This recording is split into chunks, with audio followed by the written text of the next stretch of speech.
Welcome back to the channel. This is Pilot Ryan. We are out again with our favorite new rigs. These are 10.3 chassis on the RC3D Fab Factory Scouts. There goes a 10.3 Rubicon rolling down the hill. We are having an absolute blast with these Scouts, and we have refined some excellent files from Andre Bezrodny to really work with RC. We've got recesses for the windows, which makes installing those really nice. Clipless, design where it just drops right on the chassis. And we're just out here, actually a birthday run. We do this kind of every year. We'll take off a day and go do it. It's all I want for my birthday. But we're out here having a great time. I'm rocking out. Got a new set of Mickeys.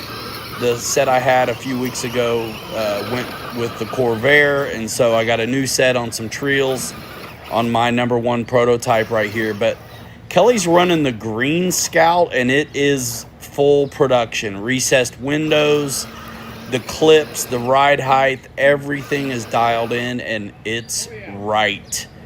Absolutely love it. He had no brass or no heavy wheels, and he was still keeping along, even though he had the box back. And then Kirk's out there on the Rubicon. And we went to a couple different places today. It was about 100 degrees, so kept it short. And working on some lenses right now. I'm learning the AMS, getting the lights and the bezels dialed in. Super fun. Got it? What's that called? I actually broke my first panhard bar ever. And it was on this white one. I have a transmission in it that's actually really fast because it's a Portal base camp transmission, so it's geared pretty hot. And I absolutely full throttled into a tree and it broke. So I've got to fix that, and all I need is a new axle housing and I'll be good to go. First time I've ever broken really anything on an axle housing. You can see how jumpy it is. It's definitely super hot. And yeah, that And what he said. what he said. Yeah, Yeah. what he Yes. said. Good stuff. Good stuff, indeed. That's cool. Bruh. It seems like it's been forever since I talked to you. Yeah, so long, so long, man. Scout seats? Yeah. Yeah. Yep. Right Yep. on. What's going on, everybody? Don't be shy. Don't be Jump in. shy. Don't be shy. Jump in and say hi. We got a new one to talk about. So We do. get it with it, dialed in. We do. Absolutely do. After I wrecked that so hard, full speed, and broke the panhard, I didn't notice it right away, but I broke the Muse drive shaft, that spider inside there, the universal part. So there's a little pin and a circlip, and then there's another little, probably cups. I'm not sure because they were missing. And so I completely drilled stuff out, tapped. I fixed it without robbing parts off another one. And as soon as I was done, so I had a 3mm bolt through there, but then the pin the other way was like a 2.5mm or whatever.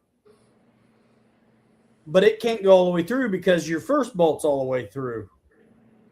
So I'm tapping it. So I got a through bolt all the way in. Oh no. I drill through it. So basically I turned this bolt into 2 grub screws. Oh jeez. And then I set another screw through it and I fixed it. And Loctited it, ground it down, dude. Fabbed it up. Walking back in here when I was done with that job, I found both pieces on the floor that I couldn't put back in. Oh, no. Yeah, dude. What's up, Keith? What up? So you're Shooting for making you, good deal. you're making helicoils over there. In a way, a Man. roundabout way. Yeah, man. Lots Listen. of fishing for me. That's awesome, dude. That is awesome. I watch a lot of, I don't know why. I guess because when it shows up, I watch it, but I get a lot of, your algorithm's funny, right? So apparently my algo thinks I like fishing, surfing, skateboarding, old music, RC trucks, full scale trucks, airplanes, You know, it's funny you say that. You know, we always talk about these stupid baseball. things. We always talk about these stupid things listening, right? Yeah. And Bree and I were talking about something a couple weeks ago that she's getting at work pretty soon. And everything on my Facebook feed now is full of that brand of unit that she's getting as part of her, job. And I'm like, where did this come from? Yeah, exactly. It's crazy. I mean, my wife will talk to me about she's got to order new contact lenses or whatever, and then all of a sudden, like I see a ton of ads for it on my Facebook or whatever. Yeah, it's like get lost. I remember when the internet first came out and people were talking about privacy. I was like, I knew then. I was like, listen, if you think you're still going to have it, you're silly. Yeah, nope. So here's the trick. As long as this is with you, yeah, there's no privacy. Here's the deal. Just behave. As long as, hey, Big Brother's always watching just like Jesus. Yep. Right? Like, just behave, man. It's cool. You'll be all right. Absolutely. It is kind of annoying. I'm trying to get sized up here because I'm at the what's on the kitchen counter tonight. Oh. Rather than in the basement because my printer's running full speed right now. Mine just stopped. I probably should start another one. My cab divider and bumper mount, I just printed off for Scout number 18,000. If it's not Scout, I don't want it. I mean, there's like, how many internationals behind me right now? 1, 2, 3, 4, 5. You got a few. 7, 8. You know, so what Ryan's trying to say, everybody, I kind of like them. All 33,000 of you. What Ryan's trying to say is I've got all of these great little toys here and all these great, awesome bodies that interchange and fit. I just want a pizza. Just one pizza. Dude, if you count my Origin Classic, I got 9 internationals in here. Yeah, you're an international guy, man. Bro. I'm telling you, one of these days, we need to take a road trip down to Fort Wayne and go to the International Scout, the old factory that I visited a while back for work, and take all of these and set them in front of the bell tower there. Yeah, man. Just get a glamour shot or 2 or 10 or 20 or 33,000.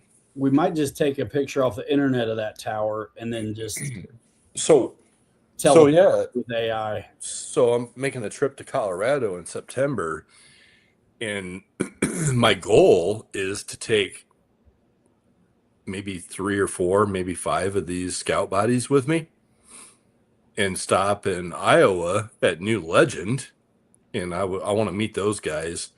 If anybody out there that's listening that's ever followed New Legend 4x4, man, this dude is like, he's like the Scout god, and they do some really nice stuff. And I want to stop and meet this guy and, nice. pass a couple of these off to them, and be like, here, you gotta get yourself an axial coyote and rip that body off and send it down the road and put this thing on there.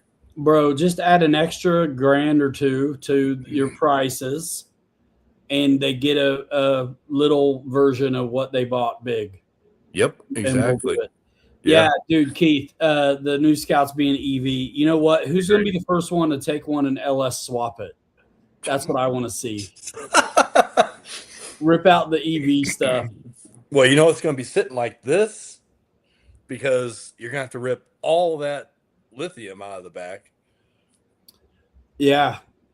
Right out of the gate. Swap suspension. bro. Yeah, Dirty Thirds. What up? You got an Origin Origin Classic. Classic in your Trucks of Fortune. Fantastic. It's a nice kit, man. I like mine a bunch. Yeah. I ain't gonna lie, dude. Those 10.3s are nice and smooth, though. You like running yours? Oh, you know what? I do love running mine.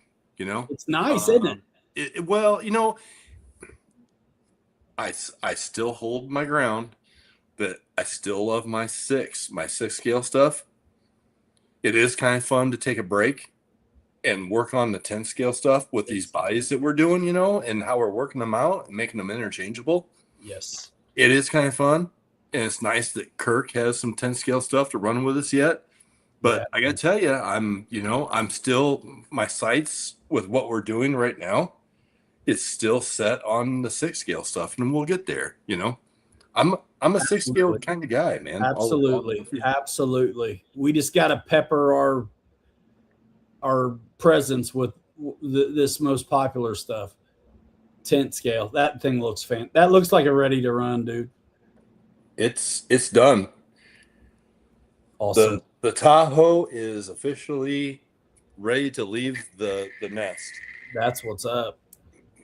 Yeah, it came out pretty good. I'm happy with it. And you know what? I'll say his name, Corey, the owner, future owner. He's gonna have Louis fix it, do the lights, and things gonna look really, really sweet. Nice. That's cool. I have spent an exorbitant amount of time dialing in lenses and lights for our Scout project, which I'm glad to say is we got it. The Scout is right there, done. The Scout is done, guys. So we're getting rid of some of our iterations on our way to final production. But probably tonight, this week, the kit versions will be for sale on the Shopify. And you can get a kit version put together and paint it yourself, or you can buy a painted up one and just drop it on. Because if it's painted, it's already assembled too. But the assembly is easy. We're going to do a little manual, little video build. But this is what I'm so proud of with this work, is that they drop on so well and easy, and you don't have to mess with your chassis other than to put our bumper mounts in the stock bumper mounts and then you're dropping it on. It's fantastic. And our number 2 1969 F250 is like stamp of approval, like getting the ink wet. It's right there too. And I'll show you guys that in a little bit. But what's beautiful is he brought it over today. I just took off the Scout body and put it right on. No changes. All I had to do was change the front bumper out because the 1969 F250 has a different bumper than the International does. But the funny thing is the F250 fit. It did fit anyway. It fit with the Scout bumper on it. It did fit anyway, but it definitely looks better with the stocker on it. For sure. And we got them beefed up, and they work, and they fit in the stock mounts. It's dialed, dude. Yeah, to Ryan's point, that's been my end game goal early in the morning and in evenings, and a lot of times on the weekends. Dude, I'm sitting here in front of the computer working out, these mounts on these bodies so that I can, like Ryan said, take my Scout body off, set it aside, and put the Ford body on and click it and done. Not have to change anything with the preload, not have to change anything with the shocks. And we're designing everything around the 4.75s. So if you guys decide to run 4.55s or 4.65s, you don't have to change anything. There it is. So what you're talking about is this. Here's the Ford. Pick it up by the body. It's on there nice and strong. Our clip mechanism, spring-loaded clip. I'm pushing it back. I'm lifting up the body. The Ford F250, which is right here, very close to. Honestly, we can probably put it on the Shopify this week too. And basically, some of these rigs are done already, so it'll ship out right away. And we're going to put basically like a week or two. It's kind of like a pre-order, so I'll list it in the description, and then because we're printing them now, but we've got them dialed. The files are dialed. So thank you for that. So yeah. So this is what he's talking about. Here's the F250. Couple little revisions, and it's final. The shock tower hole doesn't need to be this big, so we're finishing that off, and then our cover, we're trying to decide what exactly we're going to use there. I think we're going to take a different route than we did on the Scout. But yeah, this is absolutely fantastic. It goes right on, and then it clicks right in, and you're driving. So take it off, and then this has our bumper on it, which has the holes in it for the grub screws already. It's perfect, and it cradles the front balance of the Ford really nice. So I need to put my Scout bumper on. Watch this. And the back mount is universal, so once you put the back mount in, you're done. That's it. Yep. And then there it is. Click and done. All I had to do was pop off the body. If you bolt your bumper in, 2 bolts, switch your bumper to the other body, and there you go. And you don't have to screw with the wheelbase or the height, but you can. But once you get one of these right, it should be right on all of ours. Right. So once you get dialed, if you have to, bro, how sick is that? How sick is that? So I'm going to put the Ford back on because it's new. And then so I'm currently working on the 1970 Blazer. That's the other one that we're going to work out for these chassis as well. For at the moment. So once I get that one done, it's printing right now. So I should know in 48 hours or so if that'll be right. I already printed one and had to make some adjustments on it, minor adjustments. But again, the goal is to make sure that it goes on just like what Ryan's showing you guys with your 10.3s. And we got to make some adjustments to a couple of the other 10.3 chassis, but that's okay. So we're just we want things to be universal and to fit, so you guys don't have to do anything other than either put it together and paint it and slap it on and go. It's kind of a unique thing that I haven't seen anybody do yet out there, so I'm excited about this to take this endeavor on with Ryan as a hobby and share it with the community. All you guys. Yeah. Thomas, no problem, brother. Yeah, this is the 10.3 new builder's kit. And so this Ford body works on the new 10.3 builder's kit, and it would also drop on a Coyote. So what makes it work is the stock cross member bumper mounts on the 10.3 and the Coyote are identical. And they're really low profile. They just really come to the end of the chassis rail where like base camps stick out and this and that. So if you had a base camp, all you'd have to do is get the front and rear cross member bumper mount from a Coyote or the new 10.3 builders kit, and you could use one of these bodies.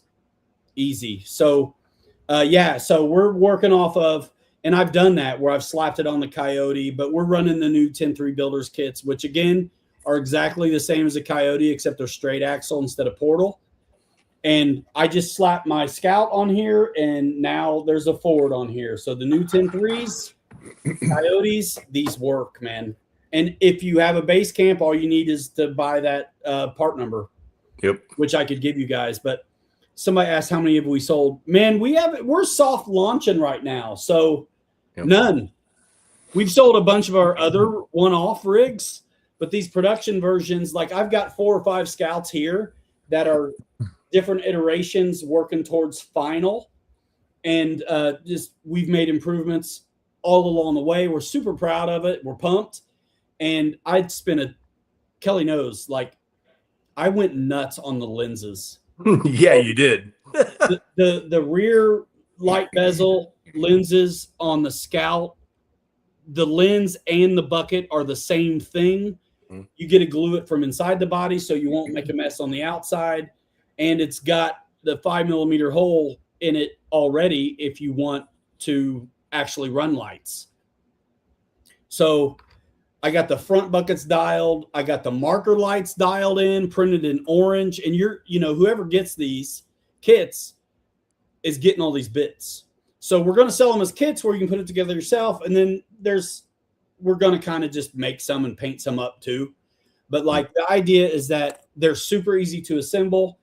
We've got locator ideas that we've already started to use that these kits are going to have, where because it's easy to glue them together for us. We've done a bunch of these, but if you've never done it, it's kind of nice having a locator where it's an extra set of free hands.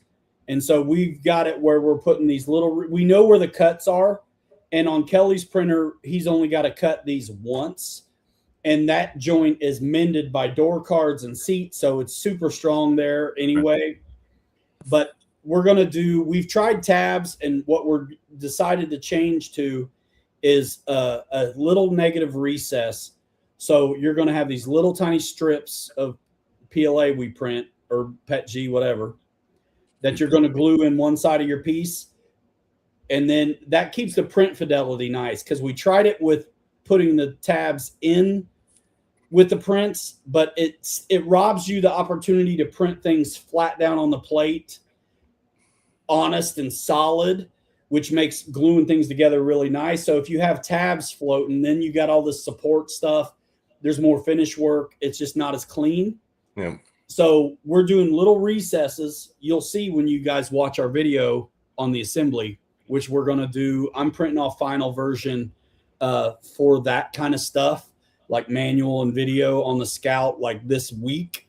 All of our test prints have been PLA. We're going to test one in PETG. But the PLA honestly has been fine for us.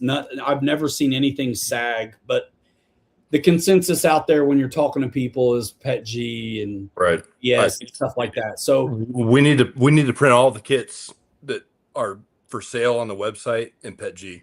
That's what that's where I'm at right now. Yep. So final revisions on the Scouts, we're going to say a week lead time, 2-week lead time if it's a painted version. If you want it pre-painted, like finished, a head start with Bondo and primer. And these print off so nice, they don't need a lot, but it's a modeler's kit. The real thing is that I've got 4 or 5 of these Scouts. A couple of them I went absolutely bonkers on the sanding and the filling.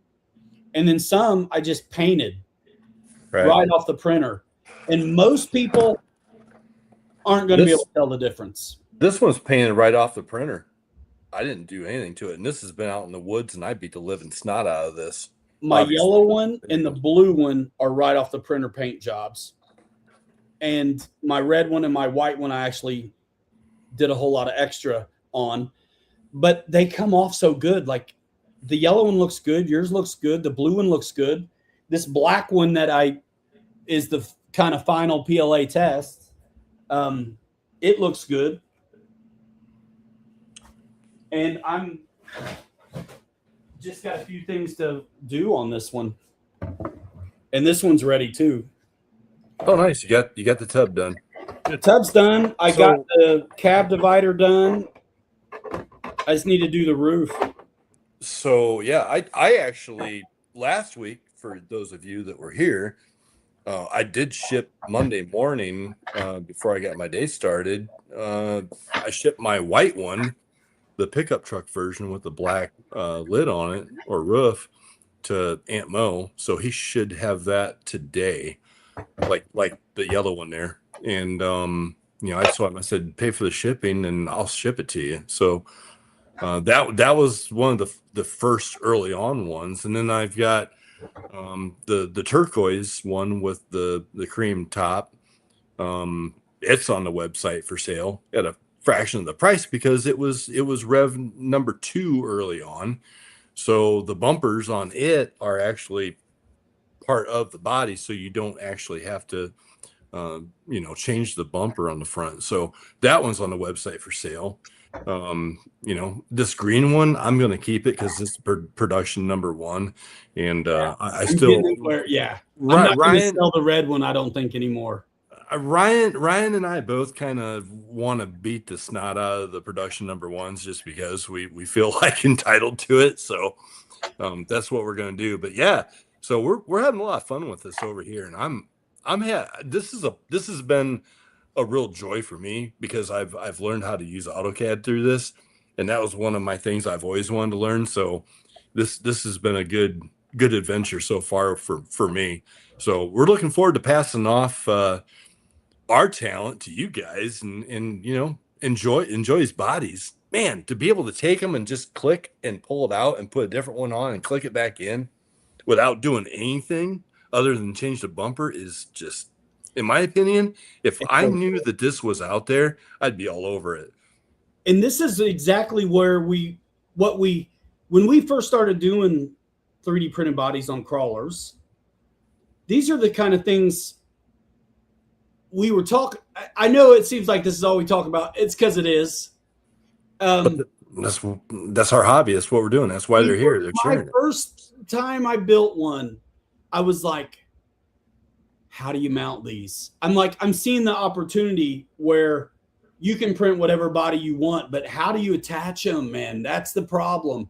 And we've invented ways to do it, and it's fine for a one-off, but to replicate and repeat to share wasn't anything that I wanted to offer the community. Guys, look at that. Come on. That Ford body that Ryan's got, that was last night before I took it to him today. That's sitting hinged at the back, suspended in space it's so user friendly to be able to. But it comes off. You're not. Well, yeah, sure. You can take it off, but it comes off. That's the beauty is you have the hinge, but you're not committed to it. Right. No, it's user friendly, guys. That's where we're at, man. One size fits all. Let's go. Dude, I'm gonna hinge your Ford right now. Watch this. So what he was showing you in the picture. So yeah, you can rock it all the way back. But if you just want it out of the way. Just that easy. Our piece, this is not final, but it's basically the same. It's just not chamfered. But that is what the magic happens. Is it our pin that we mold into the files at the perfect height and distance for wheelbase and all, slides down in there, and it's held there firm. And then that tension front end clip makes it work. So the back business, this is what that is. It's part of the floor. And then this spring clip with the perfectly sized spacer to keep it from going too low and to keep it from side to side wiggle, it just locks it in, man. Well, and then with you, Ryan, talking about wanting to make the bumper separate, the bumper, what it does now when it goes into the front bumper mounts and you put your two grub screws in and you click that thing down, the bumper basically encases, it helps support the rigidity of that whole mechanism. That too. And it takes the brunt force when you hit something head on. And the body has, it's nice because it's kind of just accidentally designed in. The body has just it's got, with that front clip, it's just got a little bit of movement to absorb, or it's like a shock absorber to absorb that shock, but the bumper's taking the brunt. So, breaking these bodies, Ryan nor I have broken one yet. And I hit a boulder last weekend head on wide open with mine and didn't break anything. It jarred the top loose, which is exactly what we're like. That's great because it's not, it's not the body transferring all of that force through the body. So I just put it back on, clipped it back on, kept on going. I'm like, this is fantastic. You couldn't. What a happy, brilliant, happy accident. You're right. we take some of these right steps along the way, and then you end up where you're at is where you want to be.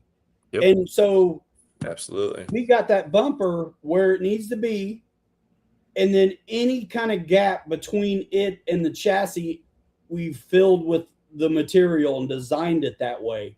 So if you crash it, the stress goes to the chassis, not the body. But Right. because this clip is spring loaded, dude, he hit a rock full speed last week. And so the force then, the inertia, the body still wants to go forward because the truck stops dead when you hit a boulder. And so that spring-loaded clip takes the abuse, and the back end slides out of its groove. And then when it recoils, it's out of the groove, and Right. you just got to pop it back in. That's it. Right. And rollovers and everything else was fine. So we were, we've really kind of tried to do our due diligence on this and do our testing on it. And I'm super impressed with it. I really am. So I want to tell you a little bit more to pat us on the back. In a way, we're just having fun. We're not showing off, but this stuff is rad. So, well, that's the beauty of the hobby.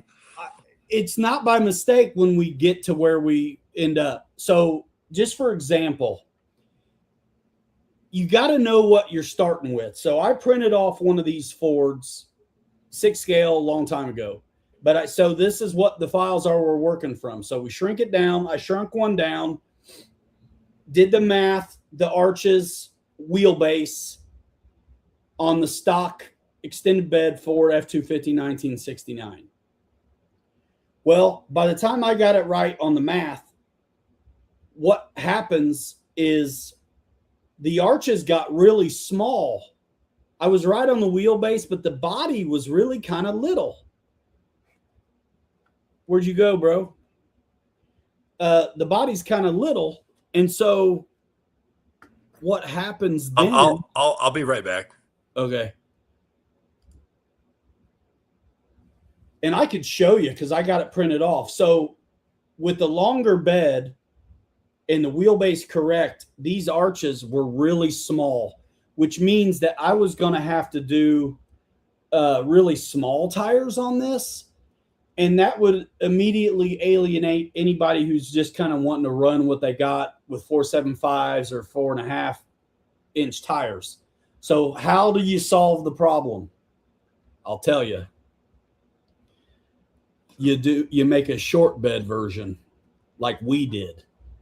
So when you make a short bed version, what happens is now your arches are too close, and it gives you the opportunity to scale up the truck again to get it right.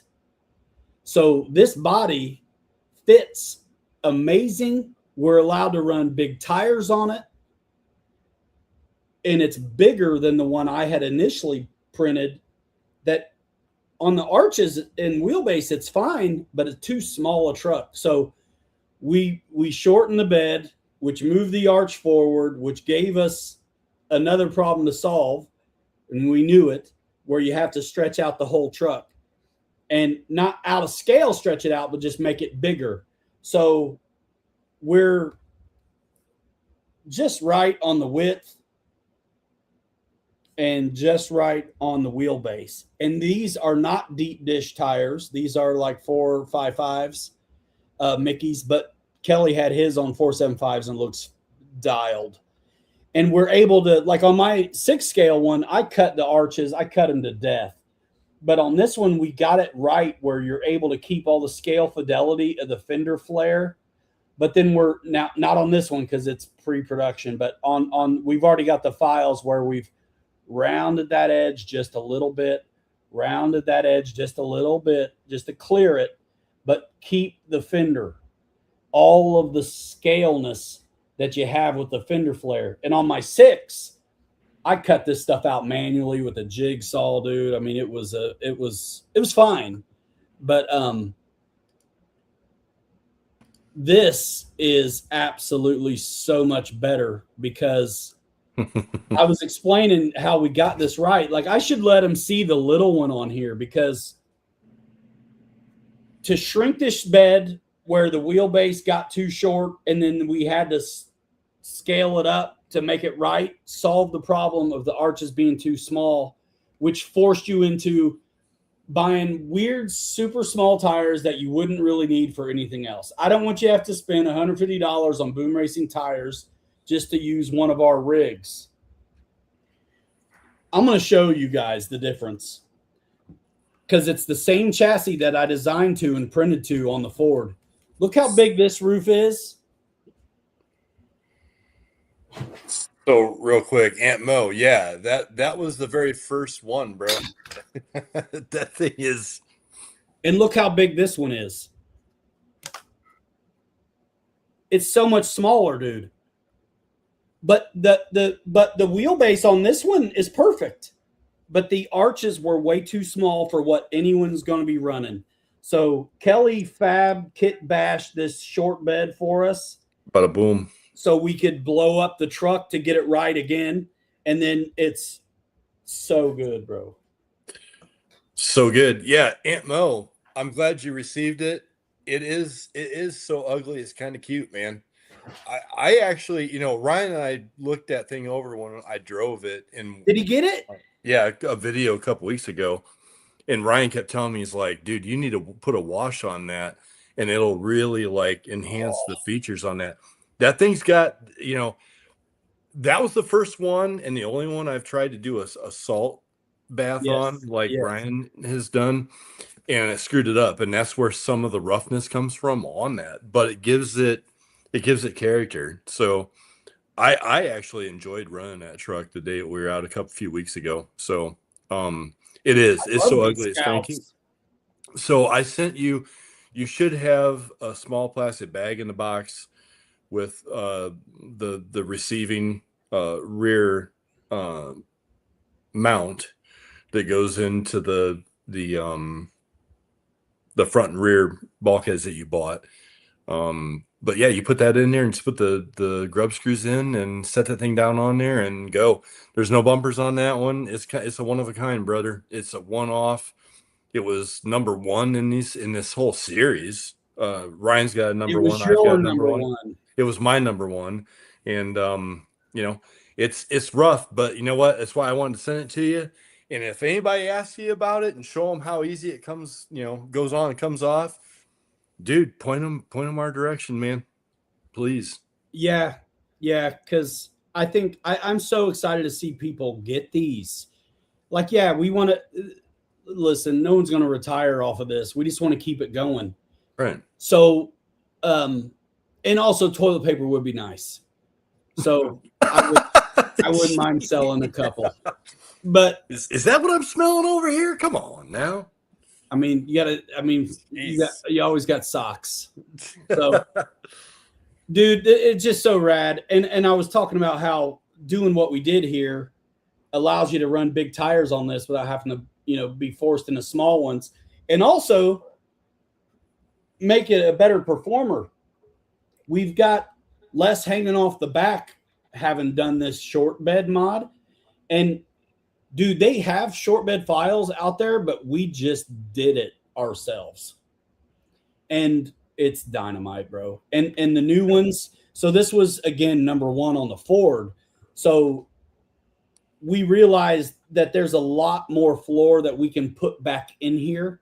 So the shock tower situation on this, the hole is going to be very much smaller on the production ones, which means that our cover can be like a fuel cell, or we go for the barrel again or whatever, but very much smaller. This one, the lenses and the buckets are so small on this truck that if you want lights on this one, you're going to have to do it yourself. But I'm still going to go dynamite on the lenses. If you wanted to do lights, you just have to drill holes. But on the Scout, you go either way very easily because they're big buckets. It was easy to do the work. These are so small, there's hardly room. Aunt Mo, to answer your question, these are 475s, man, on the first production model that I printed, which looks a ton better than, the oatmeal cream pie one that you got, did I call it? So But yeah, 475s, that's what I'm working towards when I'm working out the files and getting things dialed. 475s. Anything smaller, it's cake. So nothing but dinks. Let me answer this one. On the Scouts, and there's videos of them running, so you can kind of see what it has. So on the Scouts, you definitely have a rear interior, and yeah, here, this is a good one. So the it's super scaled out on the rear, and then our shock tower cover. There's a cab divider, and then in front of the cab divider, there's a bench seat, and there's door cards. You can see the door cards in there, the seat, the steering wheel, and the dash. But there's not going to be a floor because you can't do one. Not on these 10.3s because this transmission and motor is in the center. We even have a notch cut out in the bottom of the bench seat to help accommodate some of that. But so you don't get a full floor and pedals and stuff, but you get the dash, the steering wheel, the seat that we actually stretched out a little bit. So it helps contact both inner sides. So this thing, man, really comes together. You've got a couple glue joints on the body itself, and then you've got door cards that mend that glue joint and glue in on the interior.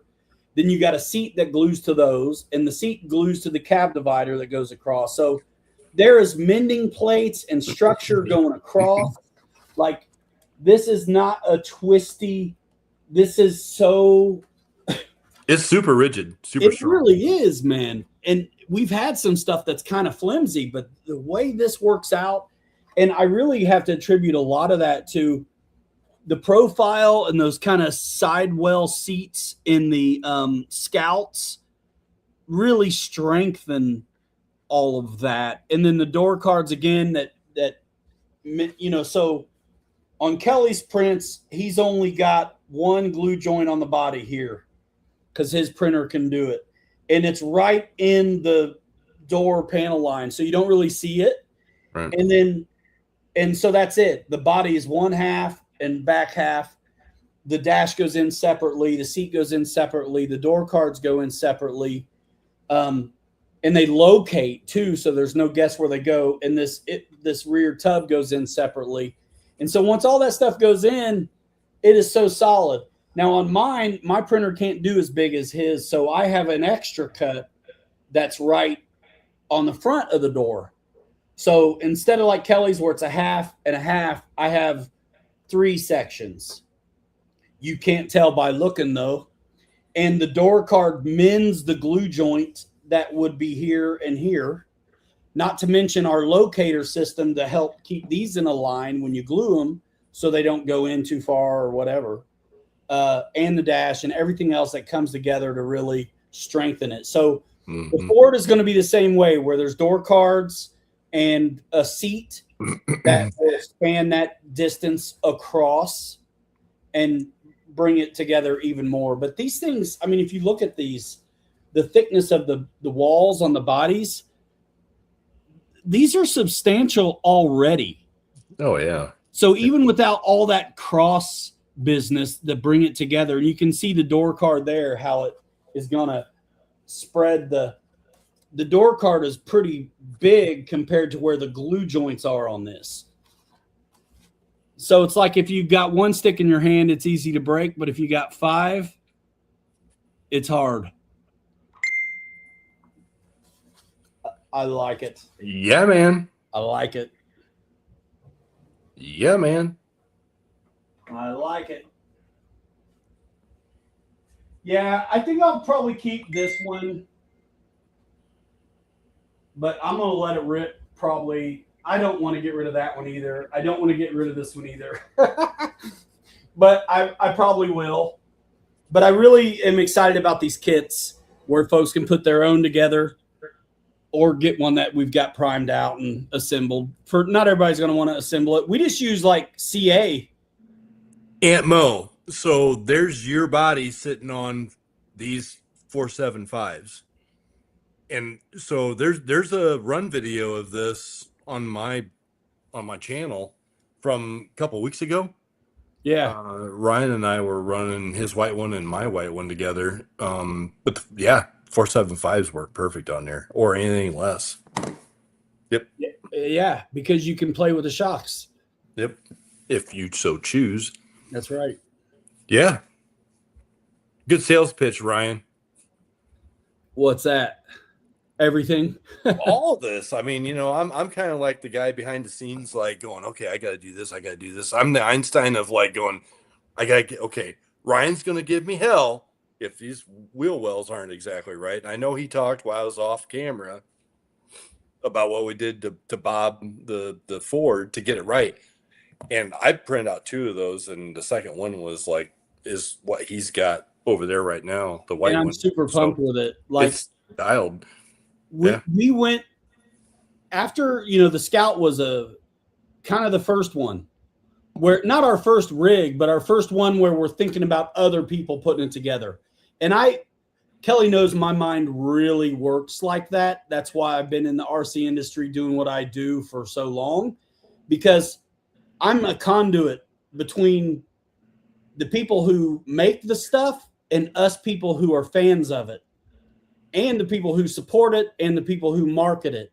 Like I kind of got my hand on the pulse, and I'm just naturally geared to make it the best for everybody. And when you make a product right, it's good for the business. It's good for the consumer. It's good for everybody, man. And so we have to come up with these in a way that's easy to share and have other people do. Like, that's why we wanted to make sure we got it right before we offered it, because we've got all kinds of one-offs that are awesome. But man, this is one after the other, repeatable, click on, click off. Come on, man. Yep. And they look good and they're tough. A lot of times with scale rigs, you got to baby them. Watch our videos, dude. We're submarining them. We are going crazy. So on that note, Ryan, my big blazer, my 1/6 scale blazer, the blue and white one that everybody 400,000 million people have seen. That's right. Thanks to Horizon guys. That one, I have to baby that when we're out on the trail. That thing is like a loose cannon. If you touch something's gonna probably let go. So as I've talked about many times here on the show in the past, I took and beefed it all up and reworked all the files and meshed everything together and then cubed it out so I could print it and then bring it all back together. So with that said, the blazer that we're doing within this series has all the same beefcake and it's put together the same way. So that blazer, that 70 K5 blazer, is going to be just as strong as what, my next Gen 2 K5 for the SCX6 is. So, you guys are going to enjoy. I mean, that blazer, if I just took that blazer and said, okay, let's make this thing fit, let's do this and do that, you guys would hate me because it would fall apart in no time. But the way that I've reinforced everything and learned from the first one, the big one, dude, that thing is strong. It's probably stronger than what these other 2 are that we're, finally there. That's cool. So I just wanted to say that, like, the blazer's going to be super, super, super strong. It's awesome. And these are the things you learn as you go. The 435 KO2s, you think those would look scale on that Scout, or are they too small? I think they probably would be looking pretty good. They would look fine. And so here's, if you look at some of our videos, you pay attention to the red truck, bro, we can go there right now. So I know exactly where you're going. I've run this on 4.5s and on 475s. This is 475s right now. The 4.5s looked great on here. And one thing about the 10.3, because it's a straight axle, if you have the builder's kit, you can move the shocks down from their location to share position with the links and drop the truck for free a half inch. So if you had, and I'll throw some 4.45s on here if you want to see them, because those Baja TAs, dude, they're pretty small, and I'll throw those. I got the Mickeys are like 4.55, but it's 4.45 on those Baja TAs. I'll put them on here right now. But if I did not move the shocks down yet, I have not had to lower it. So a stock location, right? But yeah. So 4.75s are on here now. I ran it with the 4.45s on it, just like this. What's up, Bird? And so your 4.35s, if it looked like it was a little tall, you still have the opportunity to drop your shocks down with the links. All you got to do is get 25 millimeter long screws to replace the ones that you take out for the links, and you put your shocks down there, and you can drop this son of a gun for free, basically. Yep. And that would accommodate a smaller tire. But let's look at 4.45s.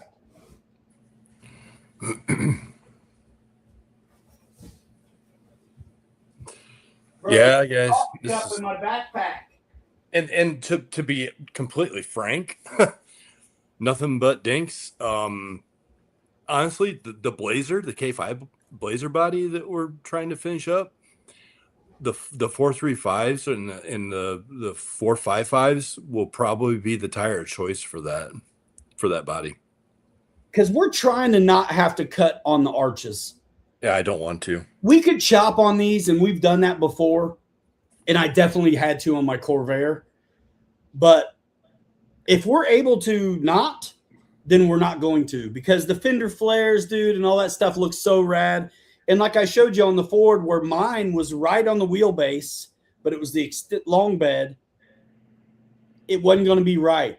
So we bobbed the bed and then had to scale up the whole truck. And now the arches look good. We can run 4.75s. Fantastic, bro. That's what I had to do with the K5 Blazer. That's right.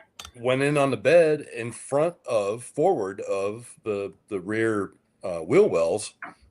And I took a section. I forget what I took. It wasn't much. 4 millimeters. It's a little bit long. It's great on the front, but it's a little bit long on the back.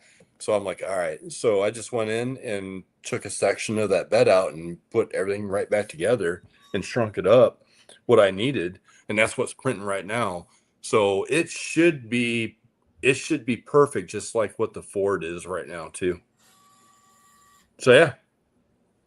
But the 4.35s and the 4.55s would probably be the best fit for the K5.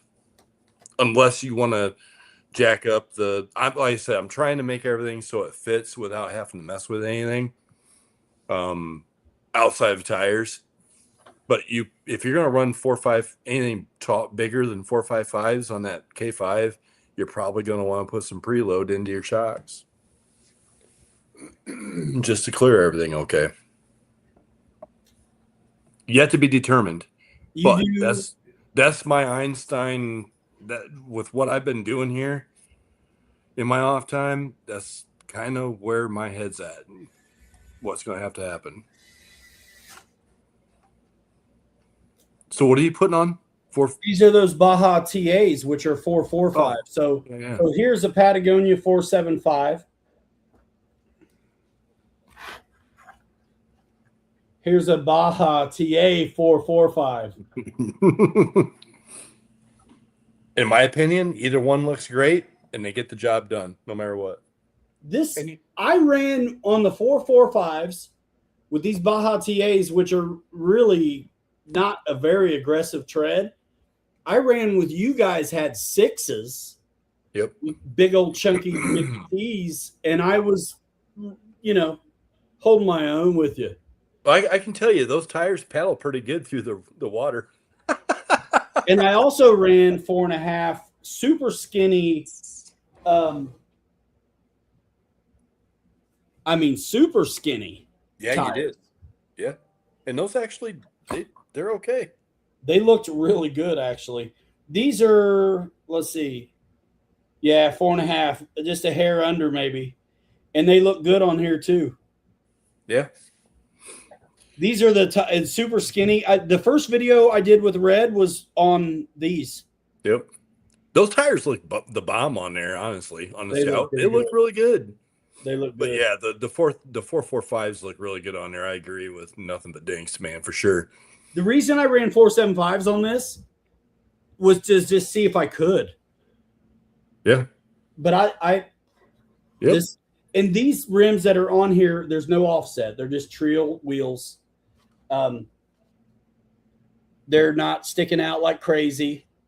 Now the Patagonias are a little bigger, so they are. But those Baja TAs, man, they looked They just just like, look more scale. They look more scale.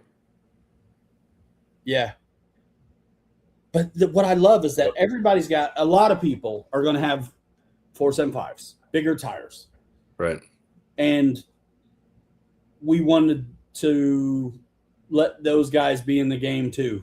Because some people are making bodies for like RC 4-wheel drive stuff where you're kind of forced into a 419 or a smaller tire, and that's fine. Or they're jacking it up so high. Because we're printing these, not buying these, we can make it how we want. Yep. And we're trailing these, but we're trailing them hard. That's just like on Corey's Tahoe. I finally got it done, guys. Outside of the lights, they're going to get done by Louis Fix It, which is great. But these RC 4-wheel drive tires that he bought, I told him, I said, dude, you need to do these. They're like, I think, what are they? 265s or something to make this, to make it look somewhat scale. We had to go with these smaller tires, but dude, this thing is freaking dialed, man. It's ready to go. Otherwise, you'd have had to cut on the arches, and you don't always want to do that. I mean, it's okay to do that if you want to. Right. If that's the one you want, if that's what you want. I'm going to put these super scaly old school tires on real quick to show our guy. Yeah. Are you talking about the Jimny tires? Or are you doing Yeah, those actually look really good on the Scouts. They did good. I'm gonna leave them on too, because next time I run this, I'll run those. I think the 445s you just had on there, I agree with him that from a scale standpoint, those tires really do look probably the best that you've got in your house for on that. I do want to, and so those are 445s, the Baja TAs. Now, I got the Mickey 455s, which I had on the Corvair, and they were perfect. I think they'll be good on here, too. I mean, I know they're going to be good. The 475s were fine. These Pats were awesome. Mm-hmm. The 465s will be fine. We know the 455s are good. The 475s are fine, if you didn't say that. They run fine on mine. Absolutely. I just haven't put a set of Mickey Thompsons on mine yet, but I will. Mark my words, because I'm a Mickey guy. It'll happen. The problem is you can't get them, dude. They were out of stock. I got no. I got another set. I'm not talking about those, bro. I'm talking about Baja Pro X's. Oh, oh yeah, the ugly ones. Yes, the chunkies. Bro, check out this. Yeah, man. Those look so killer on there, dude. And they go, there's no offset really. So, dude, they go up in it. Those cheap tires look really good on that. I don't know if I have 465s. I think the Mickeys are 455. So, yeah.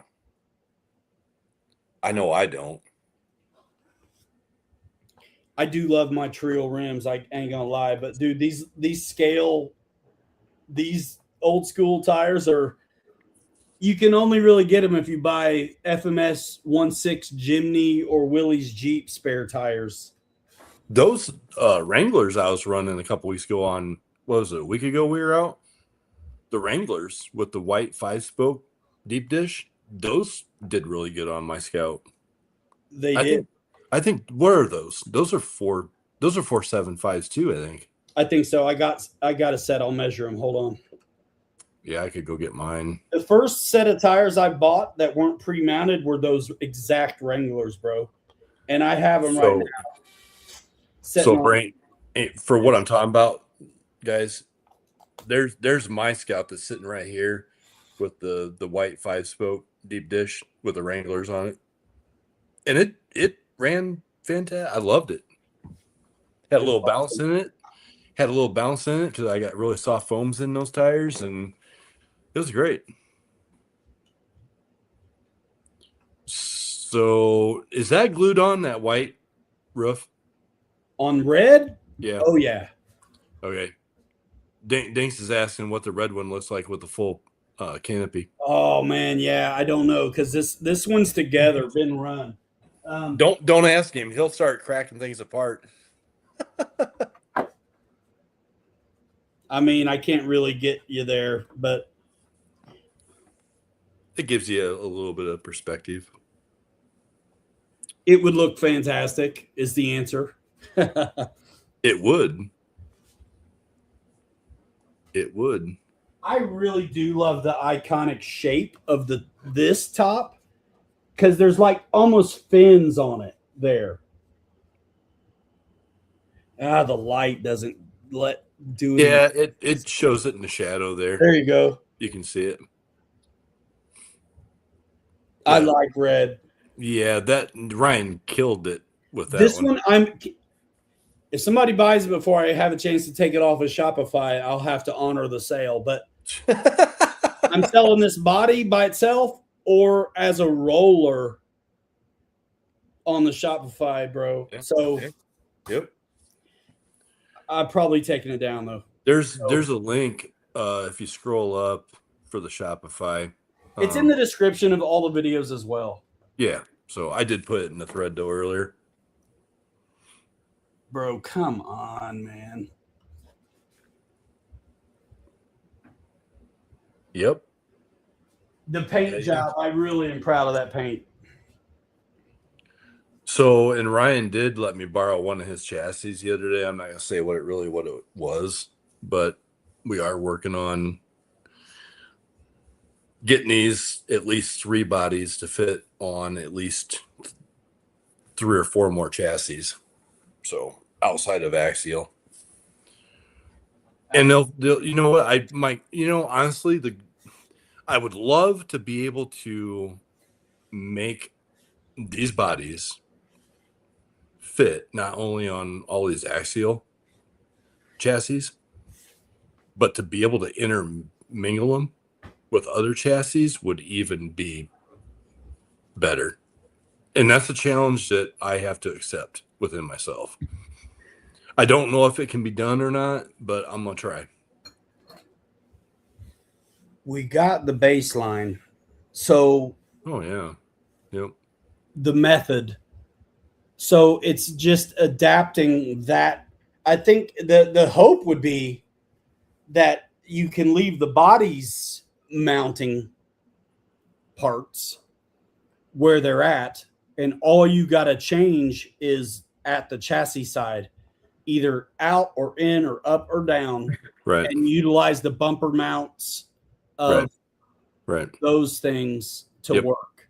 That's kind of where my vision's at, but I don't know if we can do it or not. Maybe we won't be able to do it on all of them, but maybe 1 or 2 others. But regardless, though, one size fits all would be fantastic. It would be just. I've only been in the surface thing for 2 years, and it's like I'm loving it. It's a fun hobby. I'm having a great time working with Ryan and figuring out some of this stuff now. And I see where he was coming from when I gave him the first Land Rover I printed out. You know, he's like, "All right, this is great. How do I mount the damn thing?" I'm like, "Dude, you're on your own. Velcro it. I don't know. Super glue it. I don't know. Don't care. Put magnets on it." So now we're, at the point where we've come this far and might as well go all the way. I'll put the Ford up for pre-order tonight. You want a kit or the painted one?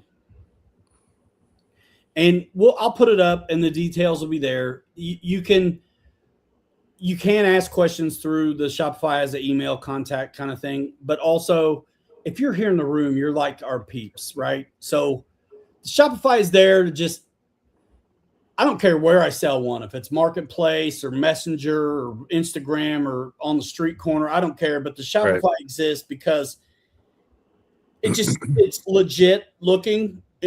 And it is legit, like we're legit, but if you don't know us, you wouldn't know. So whatever, there's confidence in having that Shopify. But these things are basically going to be two ways they're offered. It's a kit, you can put it together, and it's going to be cheaper. Or you buy it pre-painted, like primed up, and you can paint it all the way. Or you kind of pick a color and we try to maybe coordinate with you and get. I'm not wanting to do a ton of custom in a way, like red, white, yellow, blue. Like that's kind of easy, but we're just trying to kind of get some done. So I'm glad to accommodate you though, however necessary. And yes, 6 scale bodies, of course. We're going to utilize this strategy on them. Exactly. Yeah. Especially for the 6. I mean, all of my bodies on the 6s that I've got down in the basement that I've 3D printed and finished off. I don't care if it's the Blazer, the dog truck, the 54 Chevy, the bug truck that I get 2 of those. I would offload at least one of them. They use the shoulder bolts at the back, and it's 2 shoulder bolts, and it clips at the front, and it hinges up. So most of my bodies for the 6s that I've got are going to go on the Shopify site very soon. The Mutt Cuts truck from Dumb and Dumber is probably going to be one of the ones that goes first. The Sheepdog is pretty cool. It's a one of a kind. I don't think there's no one out there that goes on a 6, but yeah. So some of the 1/6 scale bodies that I've got are going to go on the Shopify for sale. And those are like, because they already exist, they're one-offs. And he was already doing some of that clipless stuff on his. But with this new strategy fully implemented, though, it's going to be even better. Yep. And there's ways that we can do, because the 6s have to be printed in so many sections. We've definitely got to figure out how we need to do that to come back in on these pieces after they've been assembled, because you can't print off a 6 in one shot. So, all right, Thomas wanted to see the red one next to this. So the FJ40 they call 6 scale. It's basically 10 scale, but it's kind of big.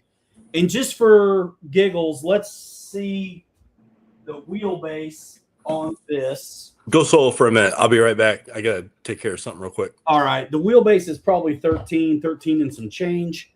Let me clear my throat. So, big dog right here. So the wheelbase, yeah, man, 13, almost 13 on that. So basically 10 scale, but a little stretch to it. And then these are 10 scale for sure, like 12.3 wheelbases. So there, if I even up the wheels, you can see there's about 3/4 of an inch difference on the wheelbase. Been watching your stuff since I come across you at Beat the Creek with the Blazer. Awesome. Were you there this last year? What were you driving? Kelly had to leave so early this time. I don't think he got to run a Blazer this year, but Pete had his. And then, but the year before, Pete ran Kelly's Blazer. What I think is great about these Scouts, I just kind of love the shape. And by the way, they were before Bronco was.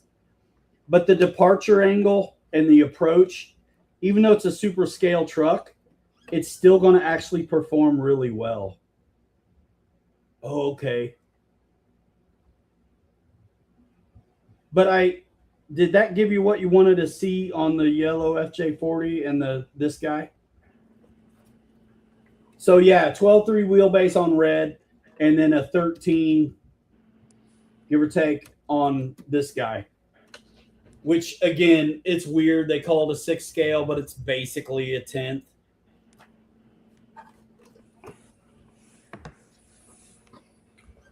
Oh yeah, nothing. Okay, nothing but Dinks wanted to see that. So they're not that far off each other, really.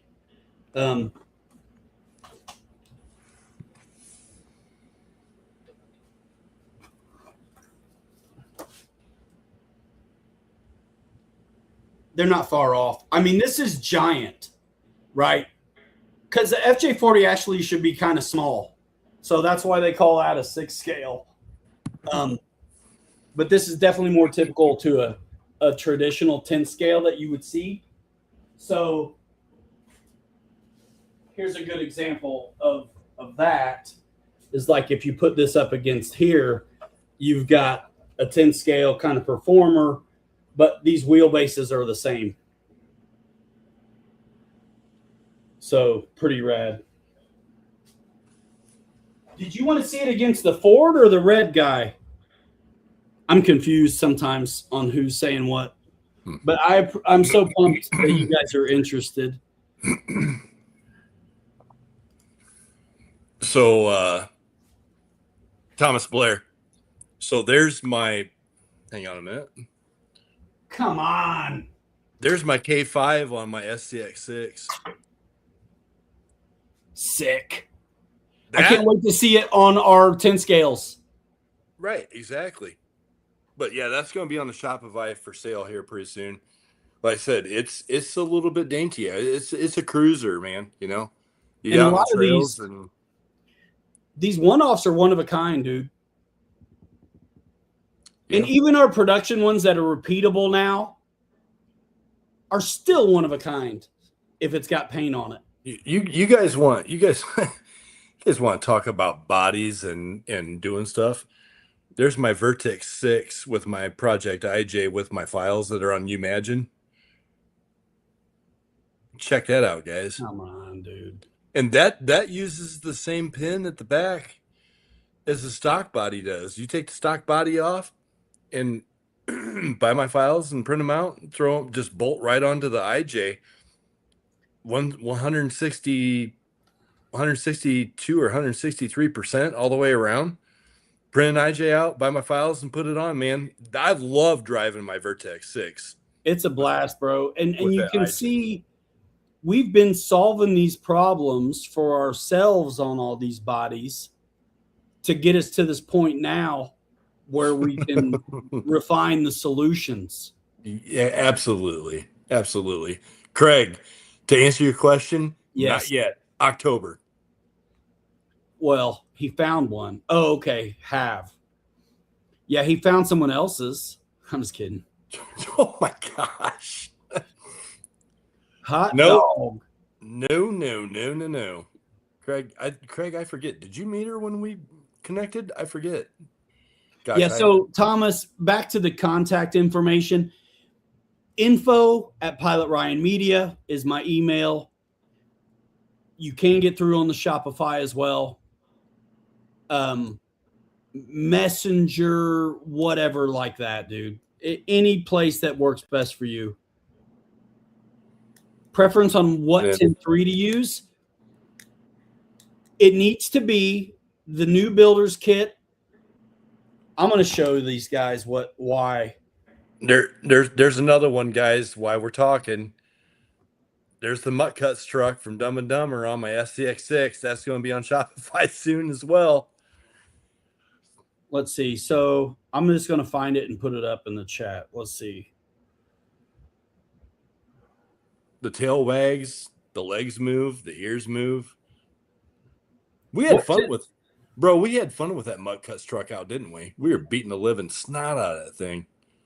Yes. Which 10.3s do you have, Thomas?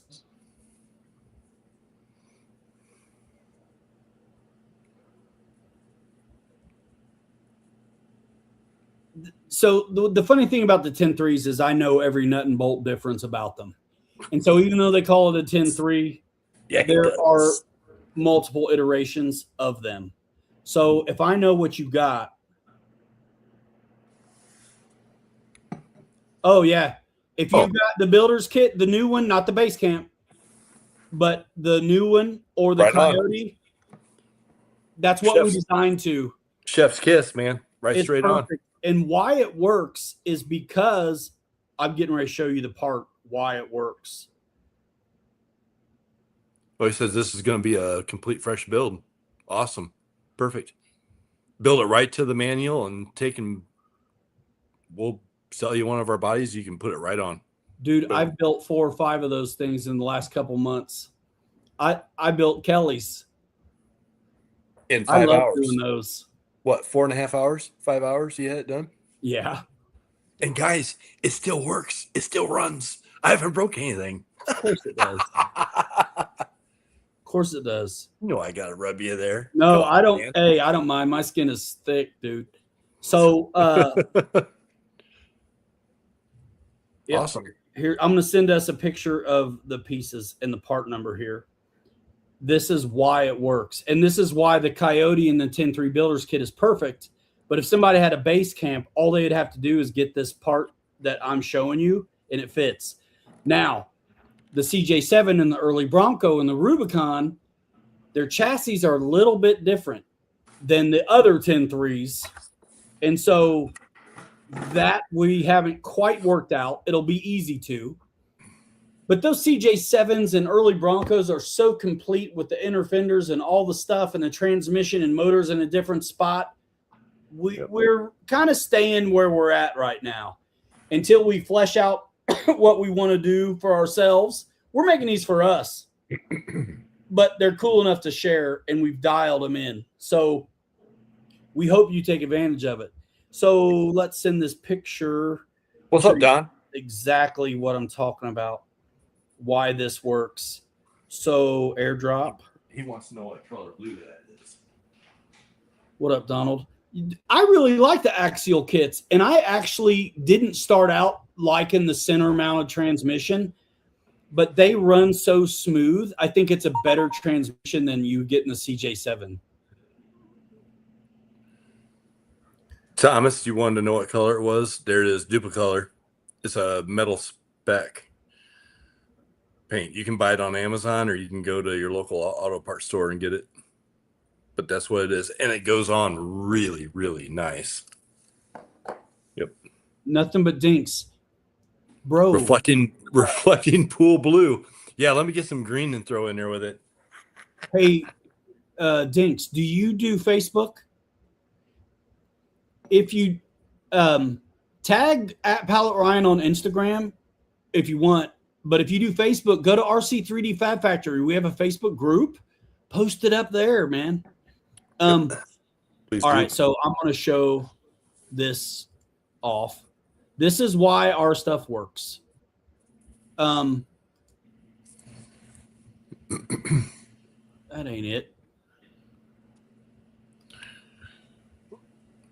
Don, I'm in a different place right now. I'm at home, but I'm There it is. not in the basement in the workshop tonight. So now this is the bumper set that you would see on the parts list for the Coyote and the new 10-3 Builders Kit. Now, of course, there's the front and rear bumper, but these cross member bumper mounts for the front and the rear are the narrowest, smallest profile that Axial's had on these. So they nothing extra hanging off the chassis rails, forward, back, side to side for pins or anything. So these are perfect, and this is what we designed to. So our rear piece slides right into their rear piece, and our front piece and clicks right down over this cross member, and then our front bumper goes right in their bumper mounts. So we've designed to that. And the Coyote and the new Builders Kit come with those bits stock. So that's why those are really the best choice. If you had a base camp, you would just need to buy this part, AXI 2997, and you could put them in there and it would also work. Now, like I said before, the CJ7, early Bronco, the old Portal, Rubicon, Gladiator, stuff like that use different chassis rails, different dimensions. So these wouldn't work in those chassis. I need to vet that out 100%. But from my first look, they're not going to, and I have all these rigs, so that's why the Base Camp New Builders Kit and the Coyote are perfect choices for dropping ours on right now. I hope that I beat that dead horse enough, but it's important to know. I absolutely love this new 10-3 kit that you built for me. It's fantastic.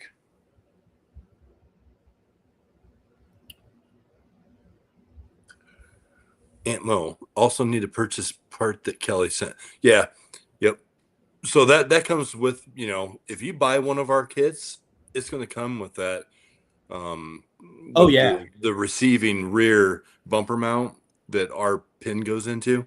So that's part of it. Yep. It comes with it. Oh, But, yeah. It's thanks, gonna Aunt Mo, come for sure. We're going to make it a la carte available if somebody by chance breaks one. But right. Yeah, when you get our kit, you're ready to rock. So you're going to get the rear bumper mount that slides in the stock one. And then whether it's the Scout, the front is, you're just going to get the bumper. And same thing with the Ford. So the way it mounts in the front, it just clicks on. So this is kind of secondary, but you're going to get that too. So you're going to get everything you need to drop the son of a gun on, whether it's a Ford or a Scout. And what's interesting and great to know is from the Ford to the Scout, the rear mount is the same. The only thing is different is the bumper, because the bumpers are different. There's your front. So the bumper goes right up against the chassis frame. And then the back goes all the way in, right against the rear bulkhead. That's it. And your bolts go right in. So good. And that's it. And you can see there with my white backdrop how that pin goes down in and receives back to the back of that, and then the front clip keeps constant pressure on that. And then when you put the front bumper in, what that does is when, like I said earlier, if you hit something with this front bumper, it ain't going to break. If it does, I'll send you another one for free. Well, you can see how the load is transferred to the chassis. It's transferred to the chassis, but when you hit this and the body comes forward, like Ryan said earlier, that the way that front clip is designed, and as long as it is, it takes that shock and it brings the body forward, and there is a chance that body's going to come forward and up and out in the back. So all you got to do is just take and reset it, put it back in, and click it back on. Roll, like I said, rolling down a hill, if you break the body, you break the body, but we haven't had that problem yet. They're stiff, they're strong. Dude, I've had rollovers where the guys heard it hit and they were like, ooh, and nothing happened at all. And think about how violent the recoil is. Like, Kelly, I hit a tree full speed with a fast transmission. Kelly hit a rock full speed on the stock trans, and nothing broke. But think how violent that recoil could be. Like, if on our sixes, where I was doing hard mounts on my six. And so if I were to hit anything with my sixes that way, not only are they heavier and bigger, but there wasn't any give. Mm-hmm. So I would have I'd still drive out, but I'd have broke something I had to glue later. Right. So this thing, because of that spring-loaded tension clip in the front, bro, it just catches it and throws it out. Yep. No, it's great. It's great. Accident by design. So good. Nice wheels, Kelly. Thanks, Michael Bird. Appreciate it. Yeah. So good. I'm loving what we're doing, man. I can't wait for you guys to buy some of these things and we can share it out, man, because this is good stuff. Dude, I am so excited for them to experience it, right? Like, especially, I mean, anybody that wants to have something different than everybody else, and they look so scale. It's Lexan's cool, but man, these hard bodies, dude, it's as scale as you can get, and they're tough enough to take it. Yep. So good. And it's a win-win for everybody. It is. And the way they go on so easy, dude, is really the bee's knees. That's and fantastic. It is so fun to do. I wanted to ask Don, how is your Blazer build coming. I haven't seen any pictures lately. I know I got some messages that came across not long ago. I don't know if that was you or Aunt Mo or who, but just kind of curious to know how the Blazer's coming along. Don, for anybody here that doesn't know, I gave Don a good price on one of the SCX6 K5 Blazers that I had printed. I got 2 of them that I printed out and sent him one. He said slow, and he's working it out, and he's doing a little bit differently than what I did, which is cool, and kind of really curious to see what it looks like when it's done. Really, really excited to see what it looks like. Awesome. I can't wait either. Thomas, yeah, we're already working on seeing how it's going to work on other chassis, and I just want to say what it is. So the VS410, the old VS410s were kit built, and well, the new ones are too, the classics and the pro, they're kit built as well. But the differences between the original VS410 and what's available now is the fact that the inner fenders have integrated with the shock towers. And our whole goal is to keep it as easy as possible and not require somebody to have to chop up what they've got so much. So our goal is, if you're going to do the VS410, is that our bodies fit on the VS410 without the necessity for you to take off the inner fenders, which are also the shock mounts, towers, and have to replace them with something to use our rig. So it's all about working with what's there already. The goal is that all you got to do is take off those bumpers and put our stuff on. But those inner fenders are definitely something to work around, because the new VS410s rely on their pin system to do it, to mount the body. So that's fine. The problem isn't the pin and locating holes in that. The problem is clearance for allowing our bodies to fit without removing those stock inner fenders. So that's kind of a thing. But I still really love what we're doing. And I watch folks with the Project IJ getting confused over files and what screws to get and magnets and whatever. So this is kind of, old school. It's low key. You're gluing this stuff, or we're doing it for you. And we've Keep got keep it simple. Just keep it simple and make it work, make it function, and make it work really well. And Kelly knows, because I'll beat on him over this stuff. It's like, oh my gosh, because him and I are be happy with something already, but then I'm like, well, it may not be somebody who's done a bunch of these. It may be somebody's first one. It may be this or that. Mm-hmm. And so we're like going the extra mile, man. We are. That's why I'm so excited for guys to get them, because right. This is a slick design. It's super, super slick.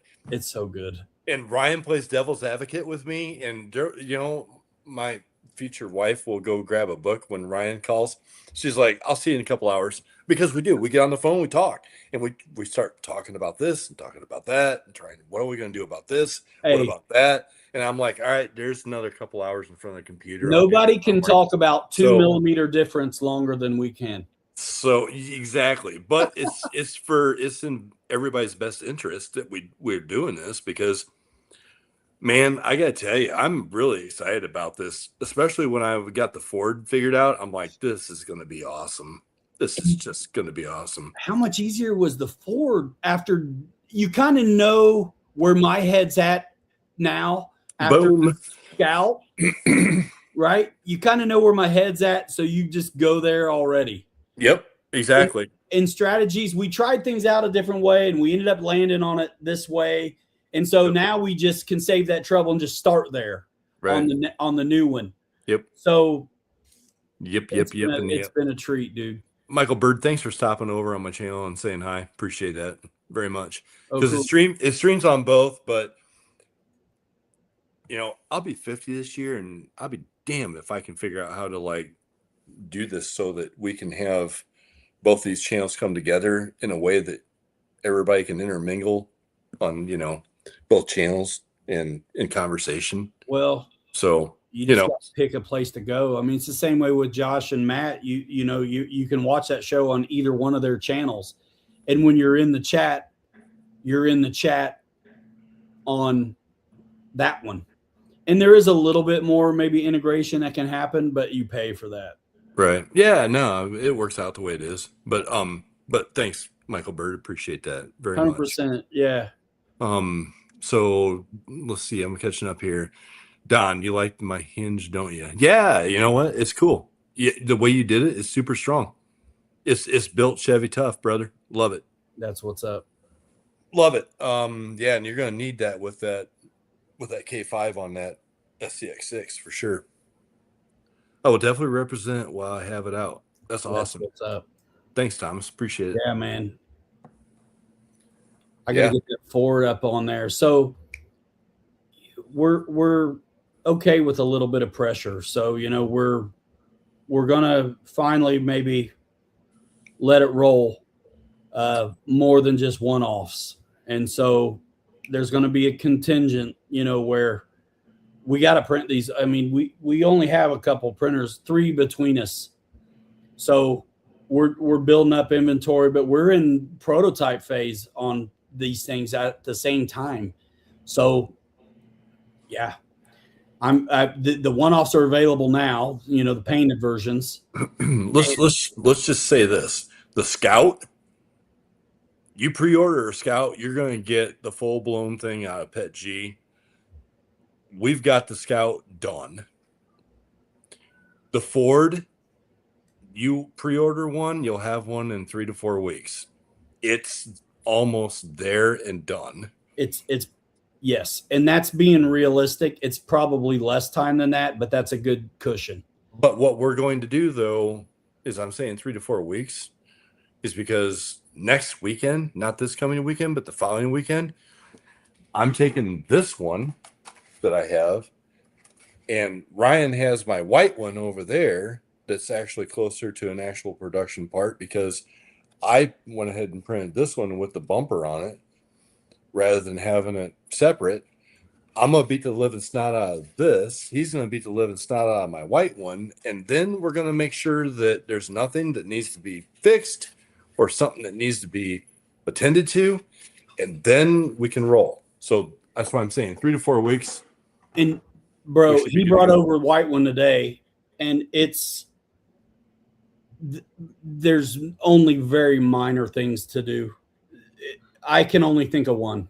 And so, yeah, dude, it's ready to rock. So yeah, man. So that's how it's going to be. And I'll put it in the description, where got to give us a little window of time.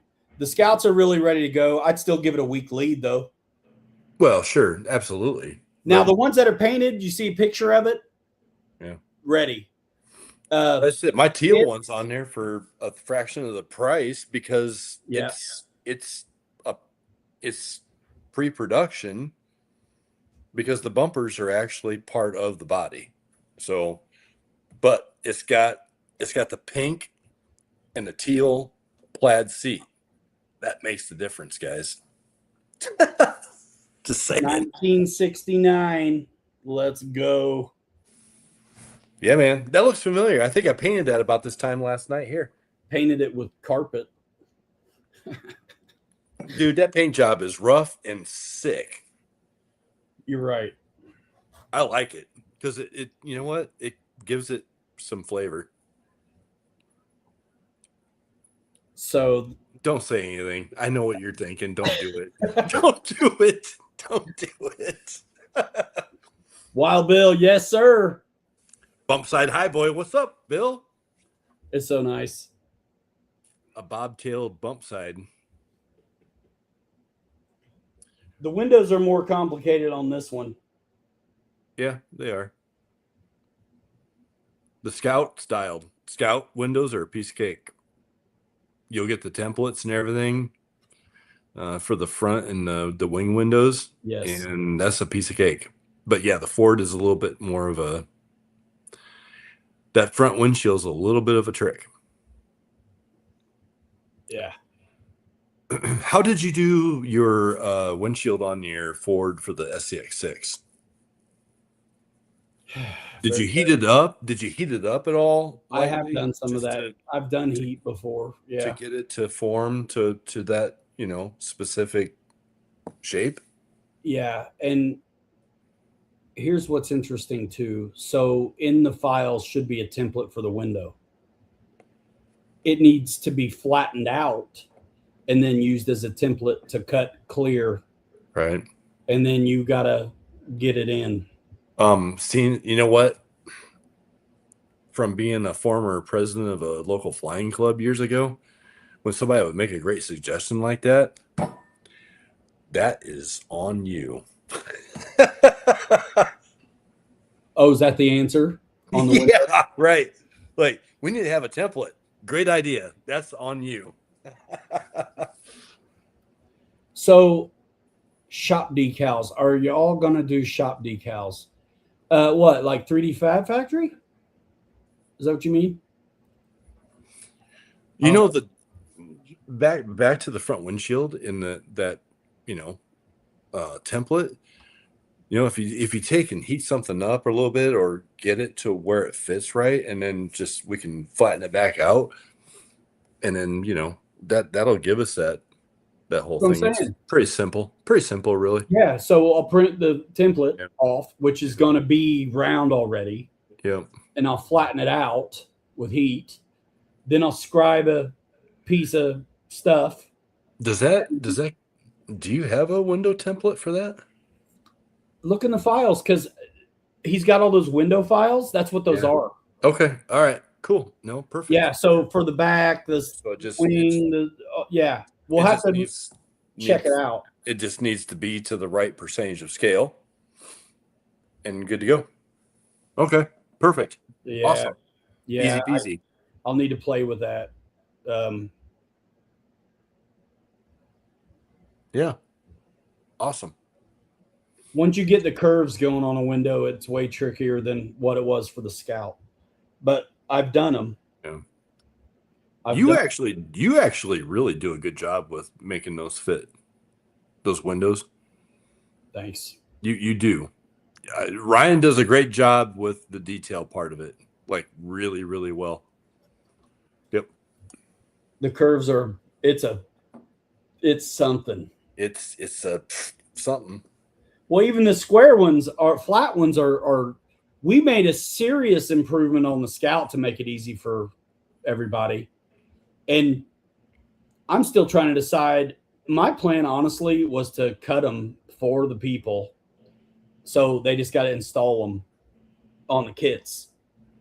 And then, of course, if they buy a painted one, it's done. It's already done. Right. Yep. We're figuring that out, how we want to do it. But either way, because on the flat windows, it's way easier to cut and put back. So the flat windows on the Scout, we cut into the frame, remove that piece. It's the template, so we know how to cut the glass, plexi, Lexan, whatever. Then you put your glass in, and then your stencil, your template, is your weather strip that goes in. So it hides your cut if you were messy, and it hides your glue joint if you were messy. And it looks really good. Don, I've been trying to find the right fonts for the Chevrolet on the tailgate and K5 side emblems. I could probably hook you up with, it's basically a sticker that I used on the back of mine that I had made from a friend of mine local here. I've got a couple of them. I could probably ship you one of them. Nice. The K5 emblems on the side, one of the things that I have been wanting to do is actually design those in Fusion. So that way then I can either print them out separately or put them on the actual side of the body. But I think printing them out would probably be the best, and then tacking them on with super glue. But as far as the Chevrolet emblem on the back, I can probably hook you up with that. Have you checked Flappin's got it. Yeah. On the 10 scale for the K5, RC 4-wheel drive may have some stuff. For sure. Yeah, good idea. for badging and stuff. Yep. Absolutely. So cool, man. Cool, man. We're winding down, man. We've talked ourselves out. Well, I know we got- these rigs have been all up in the poison ivy. I'm like, I want to go wash my hands so bad. That stuff dries up. It's gone. Don't worry about it. I get it by just talking about it, though. I've got it. I got it from the other day on my legs. So, bro, are you serious? Yeah. Wow. No, I escaped this time without it. But when we ran my Vertex with the stock body on it, the first time when I bought the Vertex 6, we went and ran it. And I made the video and I showed it to Bree and I'm like, look at this thing. Look what it does. And she's like, you were wearing shorts. Do you see all the poison ivy that you guys are wallering through? I'm like, oh, that's poison ivy? She's like, yeah. And like 3 or 4 days later, guess what? Yep, there it was. Yeah, here's a prototype of our next one, Pete. And this is a miniature of my big 6. Kelly kit bashed the bed to make this work because I scaled out the first one, the wheelbase, and it was right, but the arches were so small. So we shrunk the bed, and which brought the arch forward and then gave us the opportunity to make the body bigger to get the arches right. So this looks good on 475s, 455s, on everything. On the one that I did, it was so small on the arch that I would have had to run 419s looked big on it. And so you would have had to force everybody into buying 398 like Boom Racing tires or something. We didn't want to do that. So the kit bash on this really look at that, dude. Hold up. Hold on. I wonder if I can put this on here with the Scout bumper because I got the regular bumper on. I need to put you on solo so I can wash my hands, bro. Oh my gosh. Bro, I'll get it on my face. Well, it doesn't fit because I got Scout bumper on there. Take it off. But bro, come on. See the Scout bumper underneath? It's still Hold on. You're going full throttle, Johnny. I'm washing my hands. All right, go wash your hands. Yeah, this was the first one I did. Ryan's got my white one over there. Drop that off to him. So, yeah. So now, Pete, we've got the Scout, and this Ford fits beautifully on here on the 10.3s. And the K5 Blazer, I'm working on it right now. I'm printing the second one right now. And the K5 actually, like what Ryan was saying, I took the Ford and cut it right down through here and brought it together and then expanded everything to get the wheel wells right. And I'm doing that with the K5 Blazer right now for this too. So the first one kind of told me exactly what I needed to do. So now I'm printing another one and it should be pretty correct. Yeah. Oh, hey, Pete, saw the video of the Carbon Z T28 upside down going in the water. That was pretty cool. You know, Pete, that's exactly what I told Ryan earlier. I was like, we're going to need to get a booth. We're going to have to get this thing moving because we're actually working on. I scanned another chassis the other day, the VS410 Origin Classic, and we got a couple other chassis too that we're going to scan. So, yeah, should be good. The only other one I got to do yet is the 10.3 for the Wrangler or the Rubicon, and make sure we can fit these things onto that too. And we'll have pretty much the whole 10.3 lineup complete with these 3 bodies here within the next week or so. So yeah, should be good. Hell yeah, you guys can see what year. This Ford is a 1969, I think is what. 1969 F-250 Clementine. You see who's back? Motown Philly back again, G. Back again, G. But yeah, so I was just kind of filling Pete in, like, man, we've got almost 3 bodies done for the 10-3s outside of the Wrangler chassis. Yeah, you see what he said? He goes, hell yeah, you guys are going to need an event booth soon. Yes, we will. I was trying to get a booth at Beat the Creek. They were sold out just for what we had before. We'll just go kick Josh out. Like, get out of here. Man. Dude, Pete. Oh. I got to bust his chops in a minute, but I can't do it public. Yeah, do it in text. Don, what year? K5. It's the same body as what you're doing right now for your SC6. It's a 70 K5. Yep. What year is the Blazer on Jaws 1? I have no idea, but I can tell you.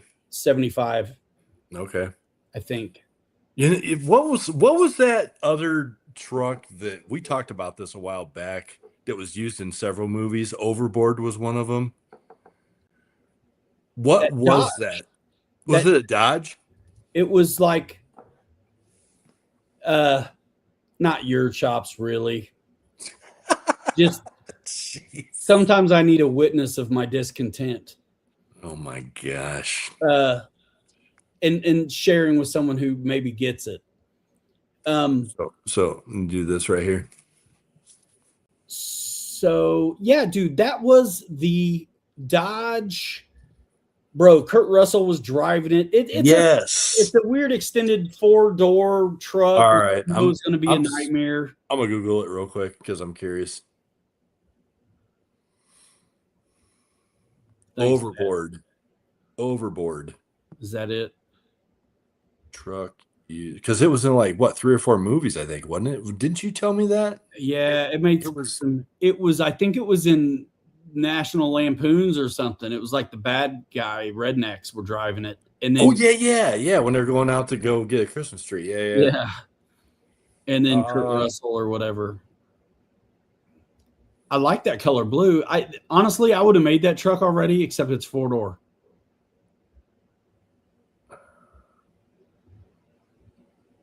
Come on, be more specific. Google. Donald says 64 Dodge. Quiet, dog. Crew cab. Yes. 64. Right there she is. Yep. Well, Dad, I wonder if we can get one of them to fit on a 10-3. Hey, zip your hole. Crew cab. I mean, we can do anything, honestly, but right. I think Dad had a 65 with we talked about one time, 2-door that I loved the headlights on. And I remember him working on it, and I remember flying out the door one time on a turn. It was just the door just shut by friction. The latches didn't work. 66, he says. 66? Yeah. Nice. Excellent. Yeah. Your crew cabs just don't work out, man. They just do not work out. I just, you have to extend something to get a crew cab to work, or you've got to really figure out how to make the 3 axes fit and try and make it look proportional. Kind of sucks. Hey, quit drinking water. You're upsetting the public. So yeah, I don't know. Hey Pete, check this out if you're still here, man. Look at this little fella.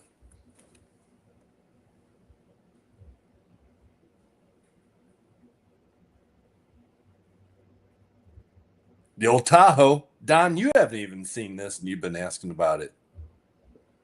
I did print custom license plates front and back for this because the new owner is a Bears fan, an Indiana Bears fan. I'm going to say it. And so I did a Bears plate for the front. It was the Indiana Bears, dude, till the Colts came to Indy. Right? So we're going back to the Indiana Bears. It was the Indiana Bears, bro. I'm telling you, that was our home team. And then the Colts came as kind of like It's like, yeah, shove them off to Chicago. it was giving redheaded vibes. So yeah, I did a Bears plate for the front in navy blue and orange, and then did the custom plate for the back that he wanted. I haven't put them on. I'm gonna let him do it, but yeah, Pete, the old Tahoe, baby. This is on the Element, the Ecto chassis. Check it. I love playing with somebody else's garbage, trash. Look at those big old towers. Custom made some magnet holders and glued the magnets in, and yeah.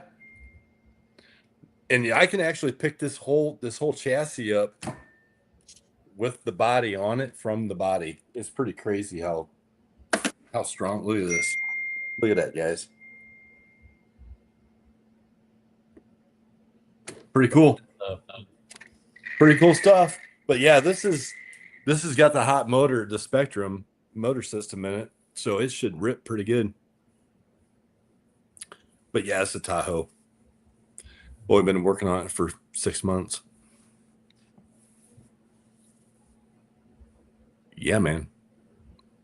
Did you go away, Ryan? Did I lose you? Oh, my bad. Did I lose you? Did I lose you? Oh, there you are. I'm here. Brady Bunch. Thanks, Pete. Yeah, the windows come out really good. The whole truck really came out good. Thanks to Bree helped me out a little bit because she's really, really good with detail work. And I was like, you know what? I need you to help me with this. She's like, all right. So like group effort. But yeah, it turned out really, really good. I'm excited to pass it off to him. Won't be this weekend. I think he's coming over next weekend. I told him we'd try to do a crawl session. It's always fun getting these in people's hands, man. Yeah. So he wants to see the K8. So I'm going to show him the K8 and whatever else he wants to buy. But, I hate to get rid of the K8, but I don't mess with it anymore. It'd be nice to put it in somebody else's hands. What's so fun, too, like the guy who got my Corvair, because, Facebook, you see these people, right? And maybe that's how he found me. Like, I can't quite remember, but like I see what he's into and what he likes and what he comments on because we're in the same places. Mm-hmm. And I'm like, yeah, dude, like this dude's cool. I can tell. And he likes my rig. So like that's rewarding as well. Absolutely. Absolutely. He's pumped about that thing, dude. And he calls it the Crawlvair. But there's the other guy who's got my big Ford and Chevy. Like, yep. Yeah, same thing, man. I see these guys in the same like groups here and there. Yeah. And it's fun. Yeah. I can't wait to see these rigs showing up. What we're doing. I mean, everything that we've done, like everybody else, all you guys at some point have done some work of art. Look at what Pete's done. I mean, some of his show trucks that he's got it blew me away when we were at Beat Creek and he brought out that, I forget, what was that? Was that a K5? What is that he's got that was all dialed in? No, those were like Toyotas, yeah. I don't remember. He had it on the trailer on one of his other, pulling it with one of his other rigs. And I'm like, dude, you know what? I love this hobby because, man, you can just express who you are as a person with what you have and what you accomplish and what you finish. I think those are Toyotas. That's what's so exciting about what we're doing with these, these bodies and stuff, and be able to make them fit on these different various axial 10-3 body or chassis and make them interchangeable with the change of a front bumper. I love it. I absolutely love it. And the way that we're, working it out to where you don't have to do anything with the preload. You don't have to do anything other than change your tires. Come on, man. It's just good stuff. It's great. And that's But that that's why I'm so pumped to see guys get them, because I think they're going to be. I think folks will be as happy with them as we are. I think they'll be really happy with them because we've put a lot of time and effort into these to make them what we want and what everybody else wants. And there's something about like certain things where it's like super complicated, and you finally get the work done, and then of course you appreciate it.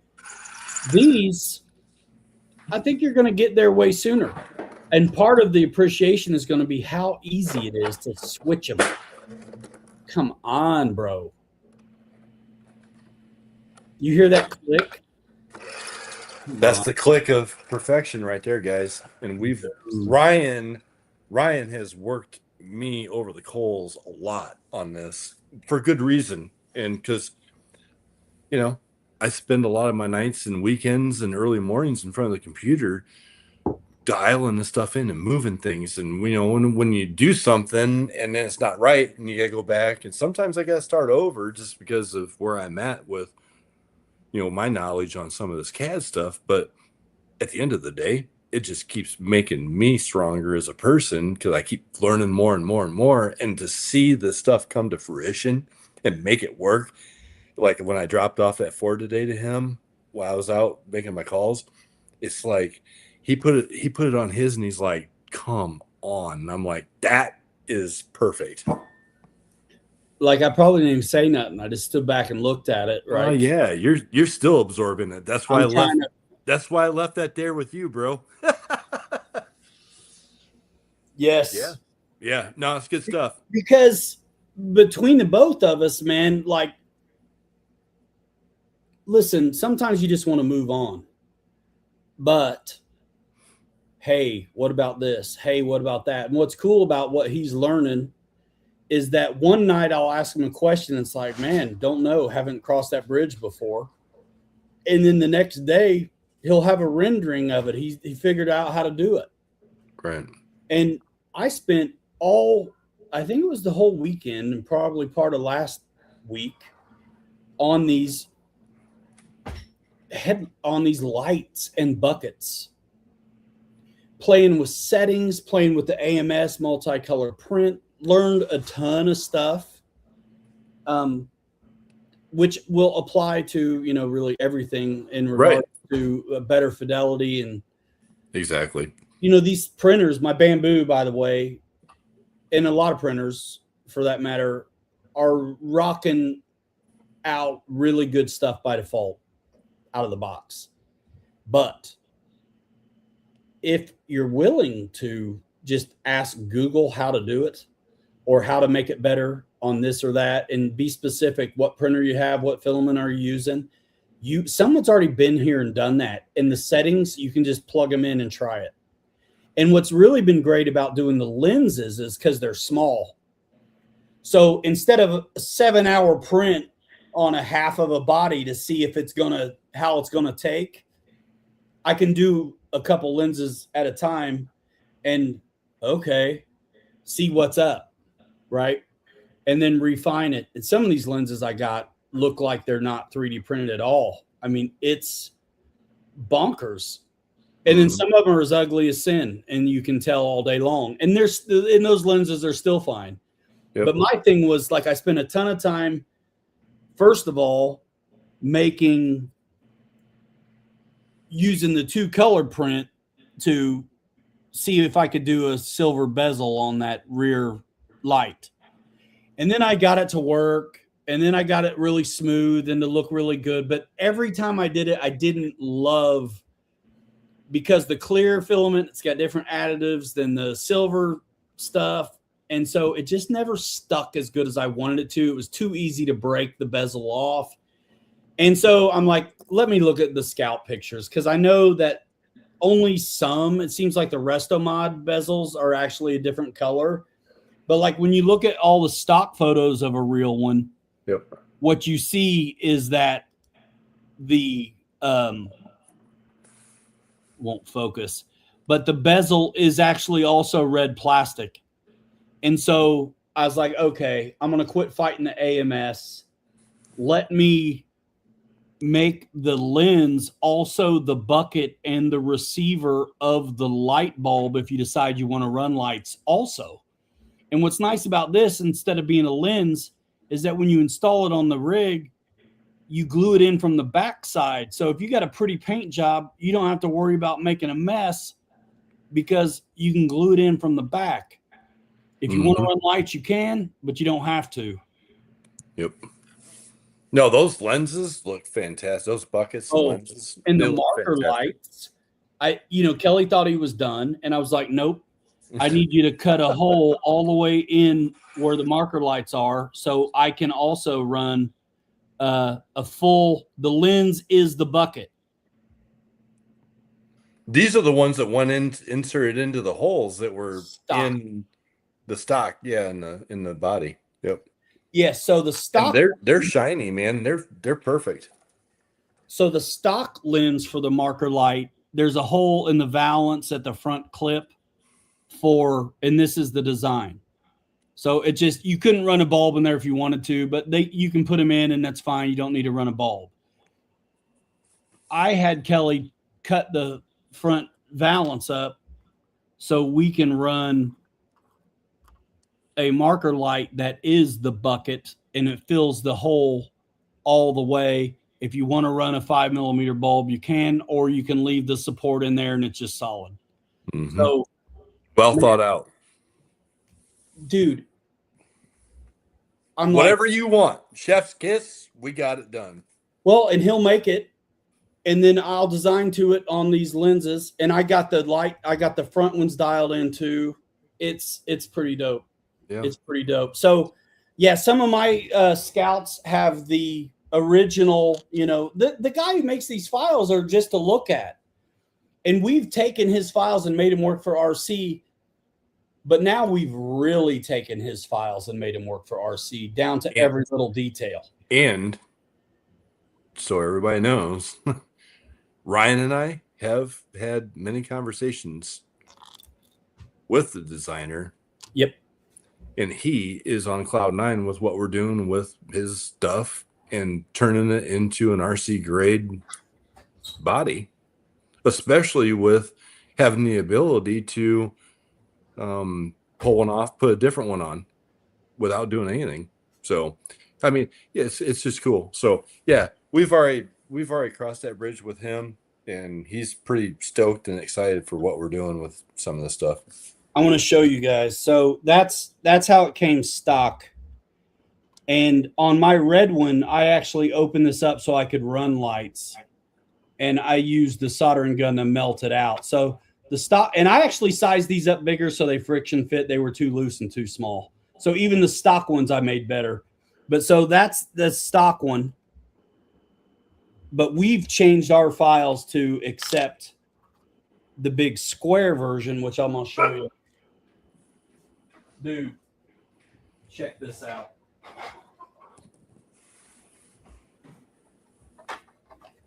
Let me get rid of the interior.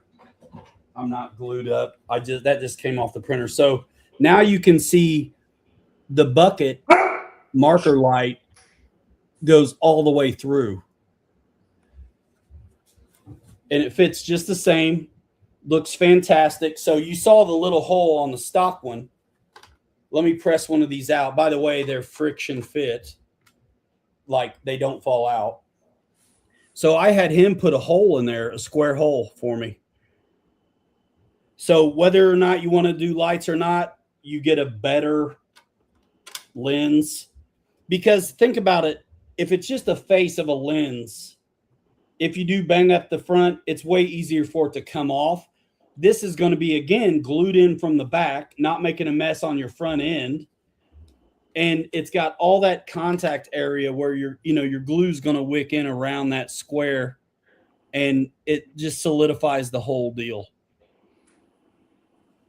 Tiny little details. These files did not come this way. Kelly's been fantastic to indulge me on some of the crazy stuff I've asked for. But well, we're in this together. We're doing this together. It's a group effort, and we're wanting to share this out with everybody. So Dude, Let's go. Let me show. This lenses. Dude, there's a truck bed full of them over there and a table full of ones that I didn't like. And I've got a bag just like that full of those too. Yep, I gave them to him. Yep. Bro, this, I haven't done any finished work on this. And this bucket's actually kind of gnarly because I printed it without support. But Gnarly. man, it just never focuses because my face. But bro, look how nice that is in there. Brings it all together really nicely. Again, I haven't sanded any hairs off of it yet or nothing, but that fits back in there good. And the ones that I printed with supports fit back in there even better. And the lens fits perfect inside. It's, if you want to run lights, you can. Yep. And it's not too deep. So like if you look at this, they started off being deeper, but they don't need to be. So see how it's just barely gives you an edge to glue around. You can again glue this from the back instead of messing up your body on the front. We're thinking about all this stuff, and there's a good look at our clip. But Yep. come on, dude. It's good stuff, man. It's proven out to be a great product so far. And here is the recess for the window I keep talking about. This is a black one, so it shows it really good. There it So is. you put your glass in there, and then you slide in your stencil template over the top of your window, and so you can hide your cut if you weren't nice about it. Right? Yep. So you got a weather There it is. strip, and we're going to print those in black. So you don't have, I always paint the weather stripping because I'm nuts. Now I don't have to mask it off anymore. I can just put this in when I'm done. Yep. And this did not come this way. I was like, Kelly, we talked about this one night and neither one of us had ever done it before, but I was like, dude, it surely can be done. And the next day he had it. This is typical. Yes, it's a 4:00, 4:30 a.m. up for me, or earlier. There's a lot of times that Bree's like, "What are you doing?" Like 2:30, 3 o'clock in the morning. My mind is spinning on this stuff, and I get up and just get it done, before my workday starts. So Yeah, this one's got Yeah. a recess in it too. yeah, yep. Um, And you said something? Did you say something about the wing? Not Windows too? today, but yeah. So we did the same recess So I did the same that's thing on the those. front.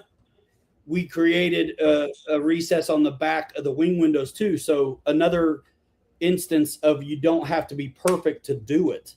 Well, and those inserts will get printed out and come with the kit. Yep.